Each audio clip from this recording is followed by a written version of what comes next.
മിശിഹായിൽ ഏറ്റവും സ്നേഹമുള്ളവരെ, തിരുനാളിന്റെ മൂന്നാമത്തെ ദിനത്തിൽ യുവ ദമ്പതിമാരെ ഓർത്ത് നമ്മൾ പ്രാർത്ഥിക്കുകയാണ്. പ്രഭാഷകന്റെ പുസ്തകം 25:1. 3 കാര്യങ്ങളിൽ എൻ്റെ ഹൃദയം സന്തോഷിക്കുന്നു. 1. അയൽവക്കക്കാർ തമ്മിലുള്ള സൗഹൃദം, സഹോദരങ്ങൾ തമ്മിലുള്ള യോജിപ്പ്. 3.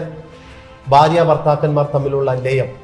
ഭാര്യ ഭർത്താക്കന്മാർ തമ്മിൽ ലയത്തോടെയും സ്നേഹത്തോടെയും പരസ്പര വിശ്വസ്തയോടെയും ജീവിക്കുന്നത് ദൈവത്തെ സന്തോഷിപ്പിക്കുന്നു. നമ്മുടെ ഇടവകയിലെ യുവ ദമ്പതിമാർ പരസ്പര സ്നേഹത്തിലും ദൈവവിശ്വാസത്തിലും ദാമ്പത്യ കടമകളിലും അടിയുറച്ചുകൊണ്ട് മുന്നോട്ട് പോകുവാൻ നമ്മുടെ ഇടവകയിലെ മുതിർന്ന ദമ്പതിമാരെ പോലെ മാതൃകാ ദമ്പതിമാരായിട്ട് വളർന്നു വരുവാൻ വേണ്ടി അവർക്ക് വേണ്ടി പ്രാർത്ഥിക്കാം. ദൈവം അവരെ അനുഗ്രഹിക്കട്ടെ.